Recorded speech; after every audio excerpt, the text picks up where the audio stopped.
You're back. They're all coming back. Look, see how good these people are, Everett? Even when I kick them out, they come back. Yeah. Isn't that true? Yeah. Excellent. It's Let's like see. a Let's get bad everybody thing. back. Everett is just shaking his Melanie head. explained. You explain it, Everett. She pressed end meeting instead of leave meeting. It happens. We're just learning. They all know it's my fault. That's for sure. They all know that Nah, we're learning here. that's it. All right, let's get everybody back in. Everett, the best. Thank you, Everett. He came by just when I needed him, and he was saying no, no, no as I touched that button. So I need to learn how to listen a little bit better. Okay. So, so good to be with you. We prayed during our last meeting. I shut you out and kicked you out, and then you still came back. So you are really determined to learn Mhm. about the Gospel of Matthew. So I'm grateful for that. And now let's see if we can do the super advanced move of Jesus. What is going on? All right. Can everybody see? No. Yes. No. I can. Who said no? I'm- Is that Betsy? Hi, Betsy. Hi. All right. And Martha's coming back too. And Karen. You gotta bumped us out. Well, I closed the meeting on accident. I was trying to Got it. on my phone and I closed it. Got it. So that was my fault. As Everett said, no, no, no, no, no. I did it. I couldn't make it I have happen. to slap Paul's hand. He starts clicking things. Yeah, see, I don't want to tell Everett that's the problem, but he would never slap my hand. So that's where we are, which I guess has its benefits. All right, now that I think we are almost all back, Diane Fadley is also joining us. I see her coming in, so that's really cool. We are back together. Welcome, everybody. Thank you for being so Worse for the wear. persevering in your desire to learn the Bible tonight. So if you happen to have a Bible at home, that's awesome. If you don't, we will post some parts up, and you can also print it out from a sheet that I can give you. But looking at who's here, folks that I know from St. Andrews, there's maybe, hi Diane Fadley. Welcome back. Welcome home.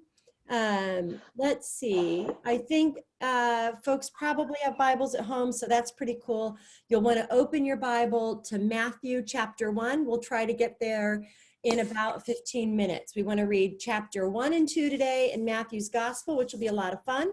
I'm also going to post it up on screen share, so we have the same version from the NRSV to look at as well. If you have another version at home, that's fine. You can read from that version. Okay, we'll be reading Matthew chapter 1 and 2, God willing, and Zoom continuing to cooperate and me not ending the meeting. All right, so for the presentation tonight, I want to focus on the Gospel of Matthew. Many of you know I just studied John with the children of the congregation. That was great. And recently I've been reading Luke's Gospel over and over for my own study and for my own feeding in my own Christian journey. And I've always loved the Gospel of Mark because it just happens so quickly. And Mark is, just so adventure packed. So I always have loved Mark's Gospel. Matthew's Gospel is one that I want to lean into a little bit, and I'm really glad to do that with you all this evening. Let me see, did I hit record? Yes. Good, thank you, Betsy.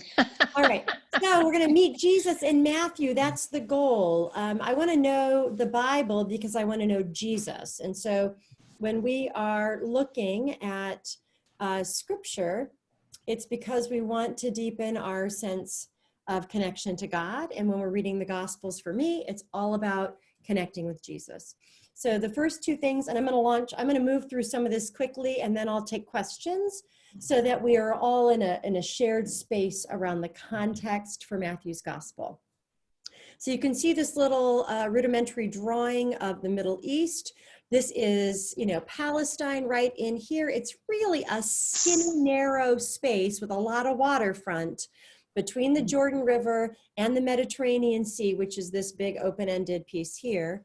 And Palestine at the time of Jesus was a place where you can imagine a lot of populations overlapped. You've got Africa coming up through Egypt. You've got the Middle Eastern cultures, the Arabian cultures, Persian cultures coming in from the East and the Eastern cultures. And then you've got kind of Turkey, European cultures coming down from above, and then across the Mediterranean Sea coming into that water area, you've got people from all over the place. And so Palestine in the ancient world is not a monolithic person kind of place. It is not like, my experience of going to Iceland, people in Iceland for so long were far away from others that they all kind of have a similar look, and the language is so unique and different, and there's something really Icelandic because they were so away from so many other cultures. Palestine was nothing like that. It's the opposite. It's a thoroughfare of different cultures. And so you've got this overlap of rich and poor, educated and peasant. You have the Roman Empire. And so you've got Romans, you've got Jewish people, which would include a lot of different overlapping subgroups within Judaism. There's not one way to be Jewish now, and there's not one way to be Jewish in Jesus's day. There were many, many ways. Pharisees, Sadducees, Essenes, Zealots, Herodians are kind of the royal family, pseudo-royal family of Palestine at the time. And I left Samaritans out of the parentheses, which is maybe some people would not like, because Samaritans are kind of Jewish too. But I put them outside the parentheses because I had to make a decision. And Gentiles, of course, as well. So in Palestine, you've got so many different cultures mixing together. It is not just one thing. So, excuse me. Let me move my pictures of you all over here. So in the ancient world, we've got this area, Palestine, and within what I'm calling Palestine for the purposes is that long stretch along the Mediterranean coast there. We've got Rome very much influencing life in Palestine, and I just put down the names of two of the emperors to put it in historical context. The emperor at the time of Jesus's birth, and the emperor at the time of Jesus's death and resurrection. So Caesar Augustus and then Tiberius. And then in Judea, that's a region, a sub-region, if you will, of Palestine. And at the time, as many of you know, of Jesus's crucifixion, the prefect or the governor is Pontius Pilate during that era. And that Pontius Pilate is a Roman name, a Latin name for a Roman official that's been put in charge there. And then we've also got in the ancient world, in terms of the power structure, various Herodians, various Herods. When we read the New Testament and the Gospels, and we read about a Herod, we might make them into one person, but there's often multiple Herods playing a role. And so, and then there's this division over the tetrarchy. And so that's kind of a complicated story just to track the Herodians.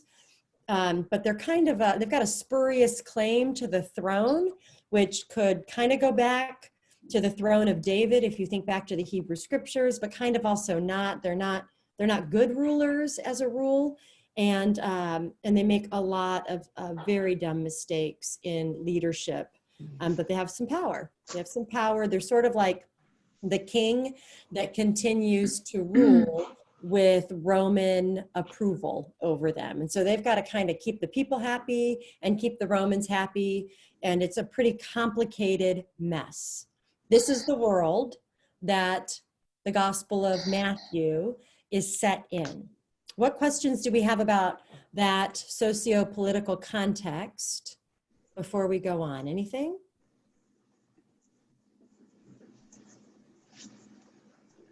All right. Who was Rome's big competitor at the time, Dina? Were Babylon, Persia all done, all subservient to Rome at this point? I would say very much on the decline. what we know is that Rome will end up being threatened by those tribes that come down from the north, the Visigoths, the Goths, all the Vandals, whatever, all these. I'm thinking about the 4th century, but and Rome will sort of unravel from within at some level, right? As it spreads out, and maybe spreads itself too thin. So there are people that can give you a lot of theories about why Rome eventually falls. But at this time, in terms of global power, or, I don't think there's really anything to compare with Rome. The way they have roads traversing from, the edge of Scotland and Hadrian's Wall. And, maybe that's not quite exactly at the same timeline, but, you can imagine that the Roman Empire moves from the United Kingdom, and it includes shipping all the way to India and control of merchant travel throughout Africa and the north of Africa, and universities and libraries. So it's a pretty powerful empire, right? I mean, maybe in Latin America, there's something similar with the Aztecs or Mayans, which I don't know a lot about. But in terms of in this part of the world, Rome is incredible, really incredible, right? And so for some cultures that get overtaken by Rome, Rome is so organized and powerful that they welcome it, right? Life might be better under the Romans for a lot of people. For the people in Matthew's gospel, the Jewish people, they already have a really good culture established, a good religious life. They have a philosophy for how to live. And so they may or may not be searching so much for that Greco-Roman culture to influence them. Although we certainly know, well, here's a fun fact. We certainly know that some Jewish men who wanted to train for athletic events with the Romans or the Greeks would pay surgeons to make circumcision look like it didn't happen. So because you would train naked. So we know that there are Jewish men that so want to be like Greco-Romans that they would go through this 2,000 years ago to look more Greco-Roman when they're naked and training for sports. Wow. Yeah, that's written down by a historian. I believe it was Josephus. So, we can say like, oh, but the Jewish people, they didn't really like Greco-Roman culture. Well, some did, right? I mean, evidently some did, and Josephus wrote it down. So that was a fun fact I didn't expect I'd get to share with you today. All right, so New Testament and Hellenism. Hellenism, of course, is referring to Greek culture, right? Which before there was the Roman Empire, there were the Greeks. And the Roman Empire sees itself as being built upon Hellenistic ideals. And Hellenism, the influence of Greek culture in the Greco-Roman world, is something that we'll say together. Hellenistic culture has a couple things. There's a lot that's distinct about it in terms of dialogue and philosophy and the marketplace and culture. Hellenistic culture, some of the things that we see in the Gospels include how Jesus and his friends reclined to eat their meals. That's Hellenistic. That is Greco-Roman. That is not Jewish. We don't, really read about that until we're in that period. Okay, that they would be on these special sofas, if you will, reclining and laying down to eat is very Greco-Roman. We see that in their language, that will have pieces of Greek. And, the Bible was written in Greek, and then we'll have pieces of Aramaic, which would have been spoken by folks throughout Judea and Galilee that had a Jewish background. They're not speaking Hebrew anymore, okay? So there's this change and this influence. They would understand Hebrew and study it and perhaps be able to quote verses out of the Torah, for example, in Hebrew, but they are speaking Aramaic, and they also are probably, many of our folks in Matthew's gospel would be speaking Greek for business or for learning and education or for political reasons. And so we know that a lot of the people in scripture are multilingual. speaking Aramaic and Greek and probably a little bit of Hebrew, or a little bit of Greek and a lot of Hebrew, depending on who they are. So part of the Roman Empire means that there is this increased mobility. Many of us have heard about the Roman roads, the Pax Romana, the idea of unbridled marketplaces where people could sell things and kind of get out there into the world and go and find new places to do business, meant that a lot of Jewish people who weren't already spread through the Babylonian exile process, a lot of Jewish people would have gone and started communities and lived elsewhere. The diaspora becomes a thing at this time because a lot of the families around Palestine have access to people coming through, and they go off and live somewhere else and make business possible through Palestine and make those connections for business. So we've got Judaism is not only in Palestine in the era of the Roman Empire, it's all across North Africa. It's up into Italy and what Italy is now, and France and Rome. It's over in India. There's a significant Jewish population at the time of Jesus in India because of merchant ships. So there's really a lot of ways to be Jewish, and to be Jewish in a Greco-Roman culture in India, or Jewish in a Greco-Roman culture in North Africa. So there would have been a lot of mixing of cultures. Religious ideas, because of all of that mix and all of that intercultural travel, religious ideas and philosophical teachings are more widely exchanged in the Roman Empire than previous to it, right? Instead of, it's sort of like a small town in the Midwest before the thoroughfare comes in. All of a sudden now people are coming in, they're stopping at the gas station, you meet different people, you see a world outside of your small town. And that's, Palestine saw all kinds of people from all over. There's a typo, so just forgive the typo, it's too late for me to fix it. There's economic inequality abounding. One thing about the Roman Empire, there's a lot of possibility to leave and have new kinds of business in different parts of the world, but there is just a real chasm between the rich and the poor, not a middle class in the culture. You're either a poor peasant, kind of subsistence level life, or you are quite well-to-do. Okay. And so, that's something I think about when I go to Honduras. There's not really a middle class, and they really want to build a middle class. So you think about societies where there is not that sort of solid center, which as Americans raised to believe that the middle class is like sort of the best part of America at some level, at least that's how I was raised, that we have this strong, solid middle class and people can get into the middle class. That's not a concept in Matthew's gospel, that there's this sort of middle, okay? You're either poor or you're rich. And also something that's very hard to conceptualize in a capitalist society like ours is that it's a limited amount. Oh, hi, Aunt Betty. I just see right now that Aunt Hi. Betty's on there. I have to. Ann Lacey, Oh, good. yeah.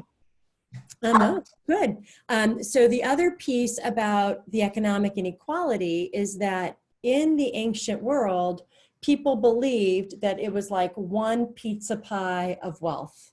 And if you had a little slice and your slice grew larger, somebody else had to lose some economic wealth.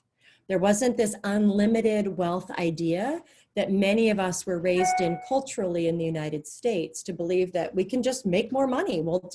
There's enough to go around and then some. There's tons of money. That's a capitalist idea. And that's our experience in the ancient world. If I get richer, somebody else is getting poorer, right? And so that's a real sort of mental exercise for us to try to live in that social mindset. But hang on to that, the idea that if you get more, somebody's getting less. And if you get less all of a sudden, you go from poor to poorer, you're wondering who took it from you, because it's a limited world and somebody got your part, okay? So there were also really strict ideas about purity and defilement, and that's not just for Jewish people. That's not just about keeping kosher and purity laws from the Hebrew scriptures. There are also purity and defilement codes in our culture today. So we might say, no, not like then, but you better believe it. We don't, you don't take off your shoes and set them on the kitchen counter.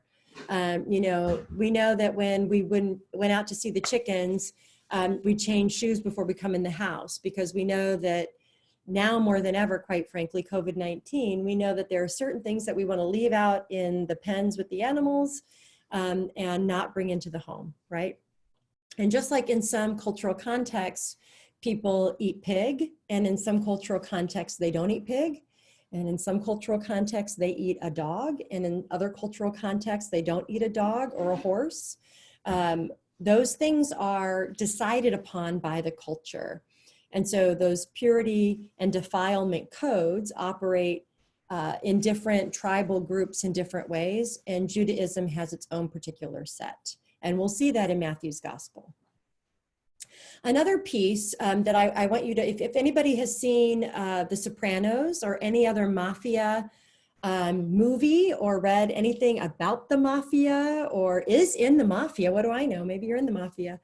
It was a jest. Make sure you're awake. I saw some smiles. So when I watched The Sopranos, the usefulness of watching a show like that, even though it's so violent, is that in the ancient world of Jesus, it was more like the mafia. People honor of the paterfamilias, the father in charge of the big family. You know, you can't go against the family. The honor of that man is so important, and it was always a man in Jesus's day.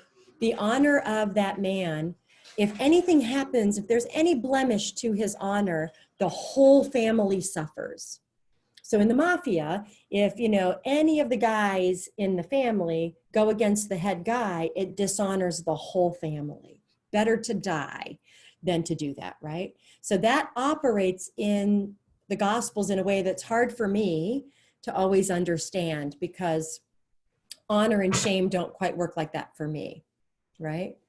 And so patronage, when we think about patronage in the ancient world, for me, it's helpful to think a little bit about the mafia, because that reminds me, if this guy is my paterfamilias in charge of my mafia family, I can't go over to this other mafia family and let that person be my patron too, right? That'd be a big mistake, and we're all in trouble. So loyalty and patronage in the ancient world operate at that kind of mafia level. And your kinship ties and your patronage ties determine if you're able to survive or not. If you are sent away from the family, if you are sent away from your patron, there's a good chance that you're not going to ever be able to do business again. You're not going to be able to have the food you need to survive. So patronage, loyalty, and kinship, when we read the Gospel of Matthew, we need to watch for how important that is. And when somebody leaves their family to follow Jesus, we have to be thinking in that mindset of patronage, right? The other piece that's quite different, and it's helpful to know before we enter into the story, is that honor and shame operate like currency, like money. And just like in the mafia scenario, the more honor you have, the more power you have, and the more influence you have, that's a good thing. And if you want to harm your opponent in another mafia family, you want to shame them. You want to use shame as a way to bring them down in their power. So honor and shame work as a currency.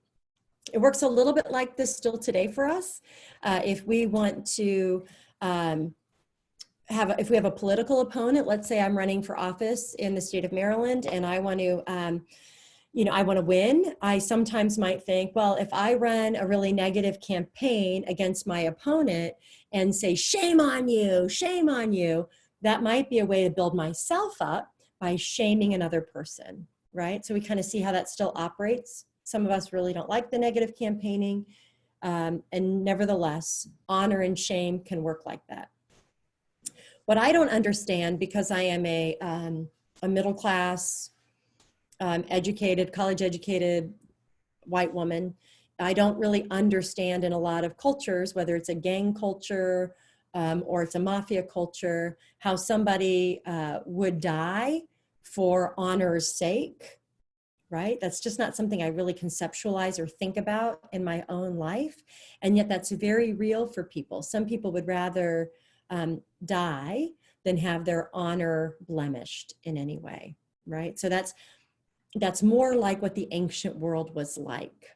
Okay, some people are just trying to survive no matter what, but some people would really rather die than be shamed. Any questions about that? That was a lot. I just went through that really quickly to get us to Matthew's gospel, but I want to set the context for how we read about Jesus. Okay. All right, so one of the reasons that I think that we need to jump into an ancient world context before we study Jesus is God came to live among us in Jesus in a particular time, in a particular place, in a particular setting, and it was really different than today. So if you open up almost any children's Bible, it looks like a nice little suburban family going to church with Jesus, right? And if we really wanted to depict Jesus in the ancient world, we're going to see that he's hanging out, not with all the nice little families that go to Sunday school on Sunday, but he's hanging out with the outcasts. He's hanging out with the people on the edges. So these are the things we're going to watch for in Matthew's gospel. And I'll pull this up every week over the next 5 weeks as we read through Matthew's gospel. And we may go longer. If this has some traction for you, we may go longer than 5 weeks. But for now, we've said 5 weeks of study. So to watch for in Matthew, you're going to see that in Matthew's gospel, Matthew emphasizes Jesus as a teacher. It's really important. One word, teacher. Jesus is a teacher throughout the Gospel of Matthew. And just like a really good teacher, he's organized. Matthew keeps track of things, orderly like an accountant or if you're on the Myers-Briggs, Matthew's a J. You know, he really wants to keep everything in a list and check it off. It's the only gospel that mentions the church, and also Peter is prominent in Matthew's gospel. In Matthew's gospel, Jesus exhibits a little less human frailty than especially, I would say, Luke. So you might want to notice that. And this is orderly and appealing, especially for an audience that comes from a Jewish understanding of the world. So Matthew's gospel is very appealing to somebody who already knows something about the Jewish religion and the Jewish way of looking at God. In Matthew's gospel, I do love this part about Matthew's gospel. The disciples are very promising types. If you drop down here, oligopistoi is a Hebrew word that means people of little faith. And in the Greek, in Matthew's gospel, we see people of little faith a lot. And that's not a put down as much as it only takes a little bit of faith to be a follower of Jesus. It's kind of a nice aspect of Matthew's gospel that we'll see that the disciples, even if they have just a little bit of faith, they show great promise for the kingdom of God. And I think that's a nice part of Matthew's gospel. Now, the religious leaders don't fare as well. So the followers of Jesus show a lot of promise, but the religious leaders, not so much. He's pretty hard on them, Matthew is. And we'll talk a little bit about authorship, who Matthew might be, and when it was written. We'll do that next week. I just don't have time to pop that all in. So these are more of those themes. God has come to dwell with humans, transform their lives. Being a disciple means obedience to Jesus's instructions. And Jesus is a moral authority on a topic and makes judgments that people can use in their lives. Oligopistoi, people of little faith. There's this combination of worship and doubt and fear all mixed together that characterize the followers of Jesus. And got that hostility in there. There's parables and miracles, and sinners and outcasts are welcomed. So let me take a breath and get us to the beginning. Hang on, let me grab my Bible without tripping on the cord.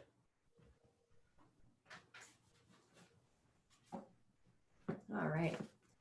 So I think I'm going to skip the another typo there. There should be an L in here. Genealogy, that's not a new word, genealogy. The genealogy of Jesus in the first chapter, let me just tell you, lists 14 different people. It's kind of these lists of 14. That's kind of a word play, math play thing about the name of David, comes out to the number 14. That's kind of an interesting thing where you can see Matthew is having a little fun as he begins the gospel. ancestry of Jesus. And that's worth reading, if not to see if you can pronounce all those names, but maybe also so you can see how Matthew is starting off the story. And if you want to go deeper in your own Bible study, you can try to find those names in the Hebrew scriptures. You can Google them and learn more about each person and know something else about the ancestors of Jesus and how many women are named, how many men, which women, who are the women. I think that would be important to take a look at. The thing that always puzzles me about that genealogy is that it traces from the paternal line of Joseph that has no bearing on Jesus. Jesus is the Son of God. Mary is conceived by the Holy Spirit. That's right. And yet, so Matthew, being more Jewish in its origin, is saying what family Jesus comes from the father's side, which is more important in ancient Judaism. Many of us know that right now, Jewish people will say that you're Jewish if your mom's Jewish, if you're born of a Jewish mother. That was not the thing in Jesus's day. You really wanted to know, kind of sort of like even today, when you do your ancestry, we carry on the last name of the father. The father's name has more prominence, and so it did in Matthew's gospel. So that's a good point. And what's really fun about the Gospel of Matthew's genealogy is which women are named, because they are outsiders. They are, somebody else's wife, right? The wife of Uriah is the mother in one portion of Solomon, right? Or I'm sorry, of David. Yeah, of Solomon. That's right. The wife of Uriah. So it's a very sort of edgy genealogy, even though, and then you can say, well, what was the whole point? Joseph's not even his birth father, right? He doesn't. So that's an interesting piece. I would like us to look at, let me see, chapter 2, verses 1 through 23. The birth narrative in Matthew is very short. It's a lot about Joseph being very upset that his wife-to-be is pregnant and he's got to get over the betrayal. And that's how the story starts. You've got this ancestry and then you've got a betrayal. Boom. Right out of the gate, we have this really important figure, the earthly father of Jesus, overcoming one of the worst human betrayals a young man or a medium-aged man could experience. And that is that the woman he's supposed to marry is pregnant, it's not his. And he figures out how to trust God and move past that betrayal. That's a really interesting start to the gospel story. And I think we'll see that becomes important as we go. Now, in that, if you read through this on your own very carefully, you'll want to read Luke chapter 1 and 2 and compare the birth narratives because they're quite different. We've got like 6 words in Matthew's gospel for the birth of Jesus. It goes like this. Also, we get to find out that they had no marital relations. That's kind of an interesting piece in here, detail, but had no marital relations with her until she had borne a son. And he, Joseph, named him Jesus. There's the birth, right? It's very short. There's no animals, there's no shepherds. It's a very direct story. And then we get into the story of the wise men from the east coming to Jerusalem and asking about this child. So I think the wise men is another really interesting aspect of starting the story, that we're the people who first come looking for this child, that is God, also God, come from outside of the center of the religious authority. They come from the east and they're wise, they're teachers, they're astrologers or scientists, if you will. They're educated, and this just enhances that idea of Jesus becoming a teacher. And very quickly, we see that they outsmart Herod. King Herod heard this, that they were coming from the east and looking for this child, born king of the Jews, because they had a prophecy that they were looking at. This is chapter 2, verse 2. When King Herod heard this, verse 3, he was frightened, and all of Jerusalem was frightened with him. So I think, this is me, I think Herod made everybody around him scared, like, oh no, somebody is saying there's another king, to kind of get some sympathy and get people to be excitable and to kind of get everybody wound up, like on a witch hunt. He was frightened, and all Jerusalem with him, and calling together all the chief priests and scribes of the people, he inquired of them where the Messiah was to be born. Now, the religious authorities, when he inquired, they said, in Bethlehem of Judea, for so it has been written by the prophet. And they quote some Hebrew scriptures. Matthew is chock full of Hebrew scripture quotations. So they give him the prophecy, and he says, Bethlehem. So then he secretly called for the wise men, learned from them the exact time when the star had appeared. So then he sends them to Bethlehem, saying, go and search diligently for the child, and when you have found him, bring me word, so that I may go and pay him homage, or homage, if you want to do it in French. When they had heard the king, they set out, and there ahead of them went the star that had been seen at its rising until it stopped over the place where the child was. When they saw that the star had stopped, they were overwhelmed with joy. And that's that's Matthew telling us the right approach for coming near to Jesus is being overwhelmed with joy. I love that. On entering the house, they saw the child with Mary, his mother, and they knelt down and paid him homage, or homage. Then, opening their treasure chests, so they must have had quite a retinue of people, they offered him gifts of gold, frankincense, and myrrh, very valuable. And having been warned in a dream not to return to Herod, they left for their own country by another road. Very smart, wise men. After they've left, an angel appears to Joseph in a dream. Again, how significant Joseph, the father, is in the story so far, and says, get up, take the child and his mother and flee to Egypt and remain there until I tell you, for Herod is about to search for the child to destroy him. Okay. After they're in Egypt for a while, he has another dream. And in that dream, he is directed to return. And so he makes his home in a town called Nazareth, so that what had been spoken through the prophets might be fulfilled. He will be called a Nazarene. So another prophecy from the Hebrew scriptures. All right. I'm trying to keep to our timeline of 6 o'clock, which is tough. So I'm going to set down my Bible and take some questions.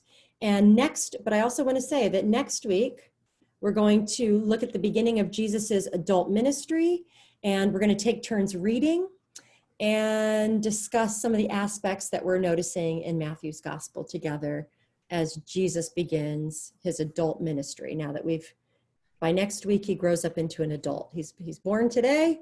A week from tonight, he'll be an adult in ministry. So what questions do you have so far as we've set the scene for Jesus and his ministry in Matthew? Or observations? I know that was a mile a minute.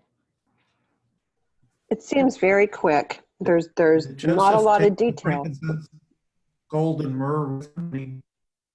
Hang on one second. Well, let's hear Becky first, and then we'll go to Robert. If anyone needs to sign off because you have a big date at 6 o'clock or another Zoom meeting with some other people or something like that, feel free. We won't be offended. But if you want to stay on, feel free to stay on. I've got more time. So go ahead, Becky. I just said it was very quick. The story was very quick. Yeah. There was not a lot of detail. It's kind of down and dirty, boom, this is it. Whereas some of the other gospels do give quite a bit of detail. Yep. Raise your hand if you knew Jesus and his family were refugees to another country when he was a baby. Ooh. I mean, they're refugees, Think right? about it, yeah. They are. So if you haven't thought about it, you might think like, yeah, they went to Egypt. I urge you to think about it as they're refugees because their political leader is trying to kill children. So they've got to leave to stay safe, right? So they are refugees to another country, a nearby country, which, if you remember the story of Joseph and the Amazing Technicolor Dreamcoat, that's a story that's happened before, where God's people in that part of the world were refugees to Egypt for safety, right? What else did you notice that you maybe didn't notice before? Observations. Let me let Robert and then Bob. And I think I muted you, Robert, because there we go. You're back on. So Robert Evans, then Bob. Did Joseph take the gold, frankincense, and myrrh with him to Egypt? I always wondered what happened. Yeah. So After, there are theories. Has anybody heard a theory about what happened to the gold, frankincense, and myrrh? Well, make up your own. What do you think? In the absence of a theory and in the absence of the Bible telling us, what do you think happened to the gold, frankincense, and myrrh? If you're I heard the myrrh was used to bury him. okay, I've heard that too. It's beautiful, right? I mean, it's tragic and beautiful that these ancient wise men would give something to a baby that would then later be used for the burial of that same person. It's sort of this really awful but beautiful connection. I've heard that as well. Other ideas?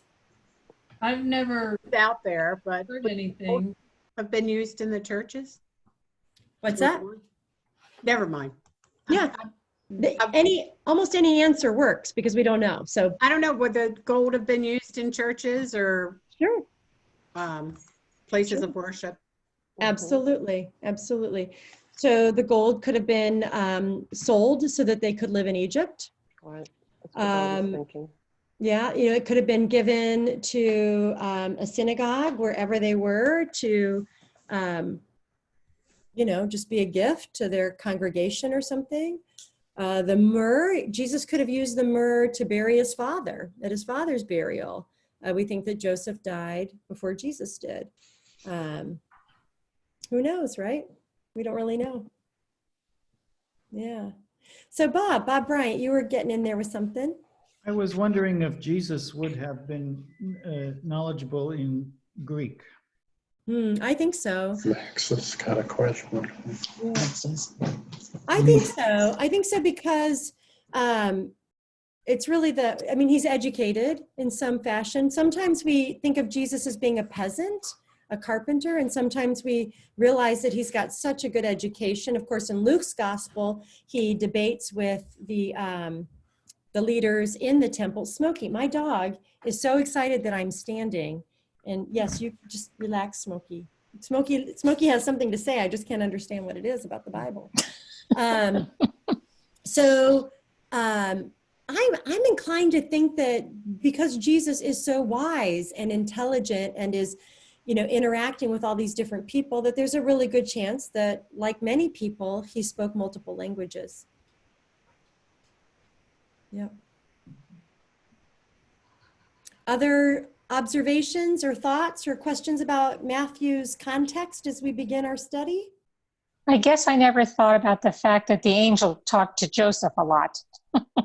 Yeah, and there's dreams. So Yeah. there's angels and there's dreams. And that also appeals to the Jewish roots of the listeners because that's those are concepts that they would understand from their religious background, right? That some There's a real contrast between the focus on Mary in Luke's gospel and the focus on Joseph in Matthew's gospel. Yes. And, part of me reads the ancestry of Jesus in Matthew's gospel and kind of gets a little irritated because it is so focused on all these men, even though he is not, the biological father. And yet for those of us who are adopted or who understand adoption, there's something about somebody who steps in to be the parent, And that's kind of a beautiful piece of this too. So if you have somebody in your life that's adopted or you're adopted, you can see that Matthew really honors the adoptive earthly father of Jesus as a parent, as a 100% bona fide parent. So much so that we get the genealogy, right? And a lot of focus on him. It's also a male-dominated culture. And so for Matthew, maybe just Matthew really liked keeping it male-dominated, and Luke was more comfortable. Luke is much more comfortable telling stories of women than Matthew is. I don't know if he's more comfortable, but he does share them more. So there's more women stories in Matthew. In Luke, not in Matthew. All right, what else anybody learn anything new? Yes. About the mafia, maybe? Yeah. Anything else? I grew up on Long Island, Yeah. You could teach us something about it. Yeah. Long Island. You're a made guy. I think we have so scrubbed clean the Jesus story and the Jesus narrative, that little corrective about the mafia and honor, shame, and paterfamilias and patronage helps me to remember Jesus was not born when I was born and where I lived and did not, we have this sanitized version of Jesus and the culture around Jesus, and it was really, really sloppy. There was a lot going on, a lot of different people, a lot of different cultural pressures, and then it was sloppy, and then it was also really intensely coded. Like, you have to operate like this or you're out.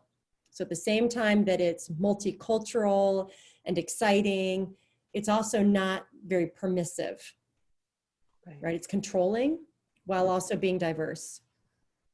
I have I a really question. appreciate all that background. Yes. Well, gosh, you're welcome, Jan. Glad to share it so that we can study Matthew together. To what extent do you think Jesus at all influenced by some of the mystical activities in the South and what we might call East, but how much it was such a mixing pot of that part of the world? And I suppose you could argue that's part of the origin of Gnostic Christianity. Yep. Was that, do you think, part of his experience as well? It's interesting. So the very fact that people are going out to listen to Jesus tells us that they're looking for something in their religious life that they're not getting, right? And that there are other wise teachers that are teaching, and so it would be something you would go out to do. Just like 100 years ago, I'm thinking of upstate New York, you'd have a camp meeting, or Ohio, and you'd have a famous abolitionist come through, and gosh, there's nothing else to do in town on a Sunday afternoon. We all go and listen, right?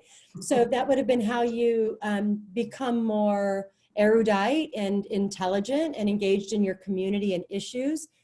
And so in Jesus's day, similarly, there's not a lot to do other, in terms of study. You might go out and listen to some of these great teachers who get into a particular spot on a hill where you can be heard from and teach. Or John the Baptist down by the river, inviting people to change their lives, right? So there is some sort of set a context that there are wise men, if you will. If you think about, like, I think the word is augury, A-U-G, augury, U-R-Y, or the oracle at Delphi. There are sort of magical places or magical people that will help you know what's going to happen in your life, like fortune tellers. There's pagan religion, and then there's all these secret mystical cults that you have to be invited into that are quite elite. And so, Christianity forms in the midst of all those different kind of religious, philosophical things going on, right? And Judaism. I think Jesus's nexus is in Galilee, which is an outlying kind of region, and is very much associated with a very kind of fundamentalist Judaism. The exiles returning from Babylon, a lot of them settled in this Galilee region, and they're mixed in with Gentiles. So the Jewish people in Galilee are pretty ardent, pretty passionate about their Judaism, and they're pretty, they're very focused on the literal interpretation of the Torah. Yeah, and that's one of the most important things I think Christians have recovered in biblical study, is to claim that there are many, many ways to be a faithful Jewish person in Jesus's day. Because the great danger of making Jews into one thing is then to go radical with that. And we saw, we know the damage of that, as though there's one kind of Judaism or one kind of Christianity.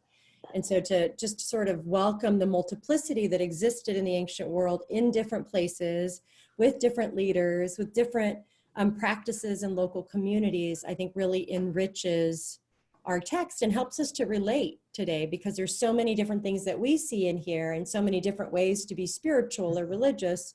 It helps us to see that that's something Jesus's followers were also facing, Yeah. right? There wasn't like one easy way. Okay. What else? What do you have questions about? Becky says, it seems like a perfect time to mention education for ministry. That's right.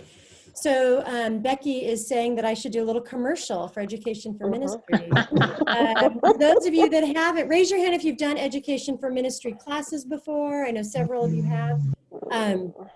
To prepare this, I reread my study Bible and the New Testament textbook that we use in EFM, because that's what I brought home with me when we went into shelter in place. Let me show you.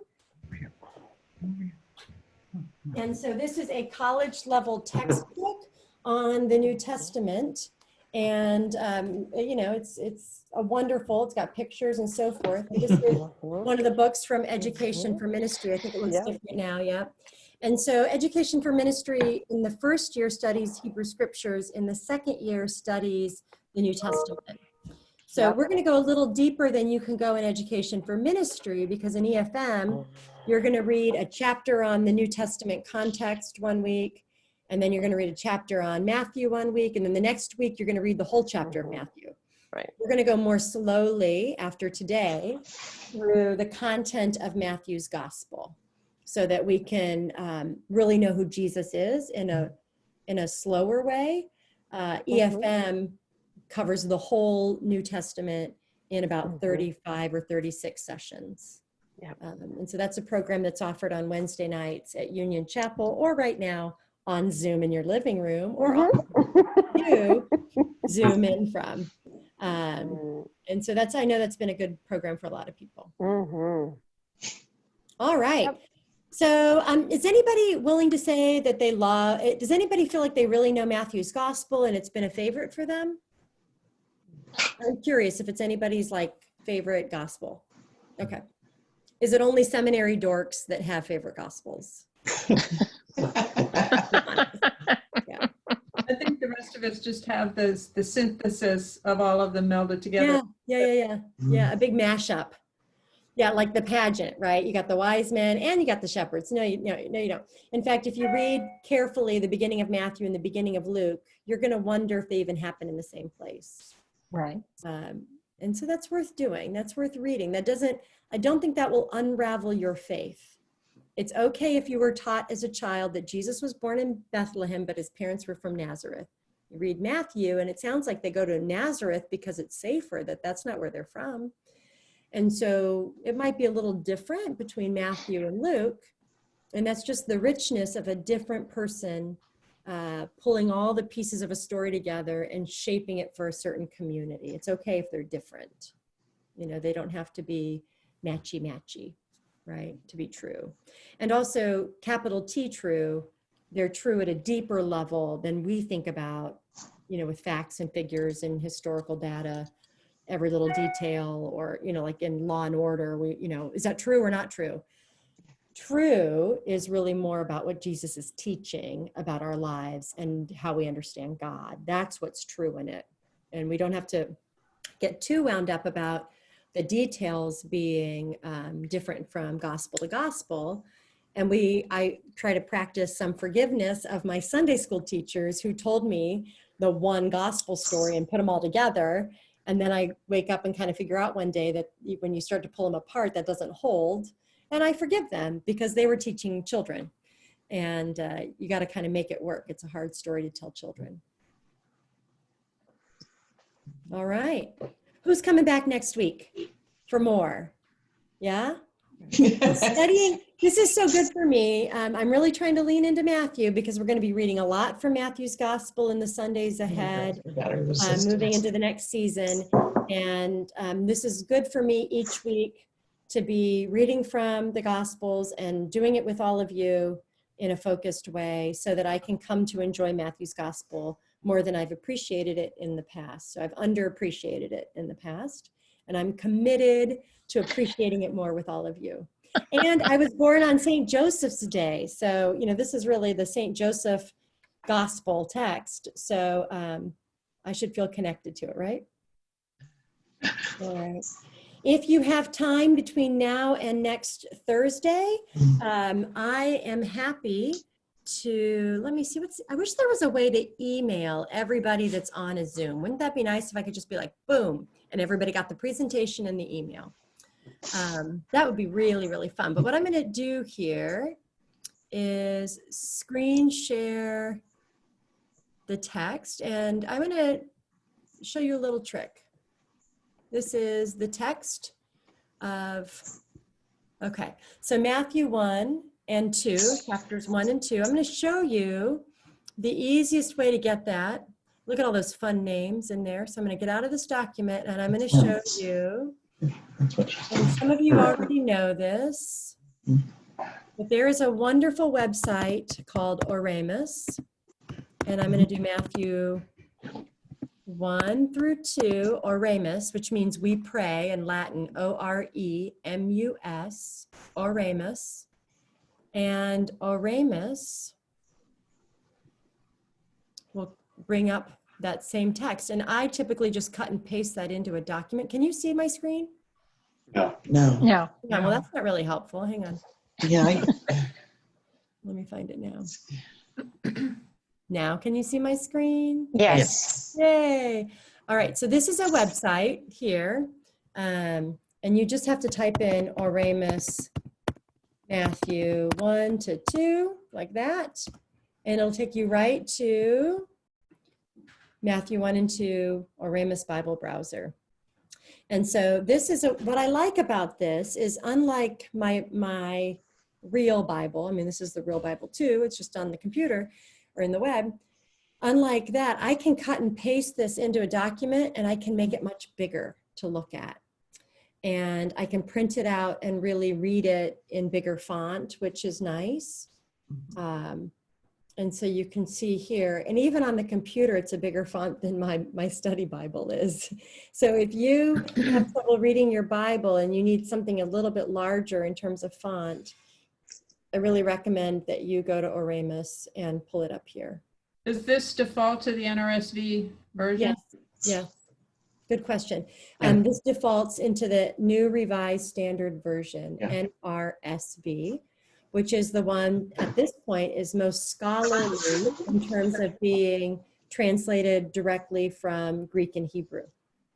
And not, some of our Bibles, like the King James, are absolutely stunning and great turn of phrase, but they were translated from another translation in Latin.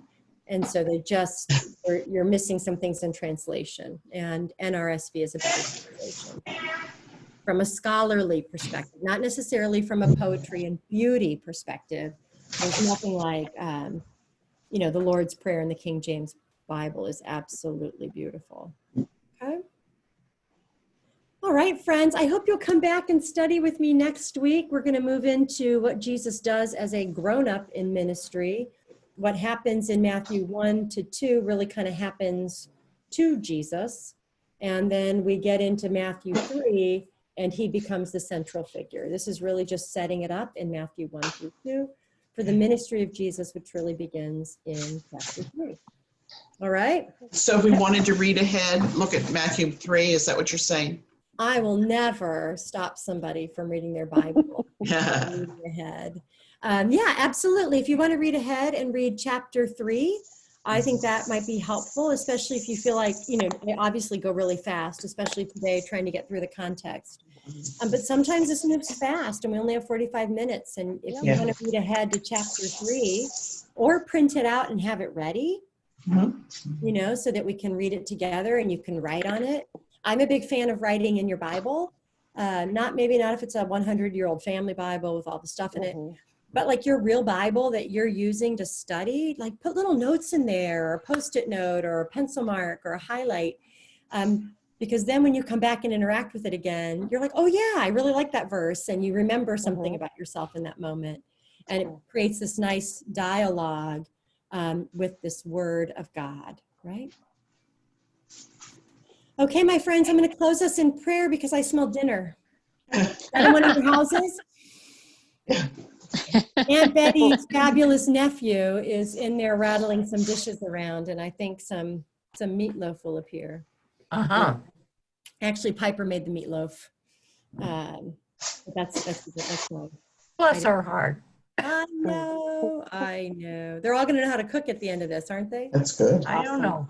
I use a lot of prepared food and It's Push hard it to up a see your- little. well, yeah, right. Well, we've got a lot of ground beef in the freezer. So, we had tacos, meatloaf, meatballs. I was thinking about goulash. I haven't had goulash in years. oh, I love goulash. Does anybody have a good I don't make it well. Nothing I Okay. make. Well, if That somebody is has a one of good our goulash favorite recipes. Somebody has a favorite recipe? Somebody does. These people are incredible cooks. So It if somebody is has so easy. It Okay, is send me your- one can of stewed tomatoes. Uh-huh. That's it, and the ground beef And over top of paprika. noodles. Oh, Well, and yeah, noodles. yeah. over Noodles, noodles. right. Paprika, green peppers. Well, it's got Oh. it has if you're using stewed tomatoes, or you're using the canned tomatoes that has the chili peppers in it. Oh, Well, I'm game for recipes for Both of goulash, those. so I'm just going on the record. I'm expecting my email inbox to be flooded with goulash. Oh, boy. That's quite a Not good with challenge. actual goulash, although that sounds terrific if I could get goulash We out can of bring you some and put it on your front porch, right? Oh, Aw. I'll give you some Aw. chicken eggs and Aw. well, it's really nice to see everyone here, especially Diane Fadley, who we don't see as often anymore. So Diane, I pray you're doing well.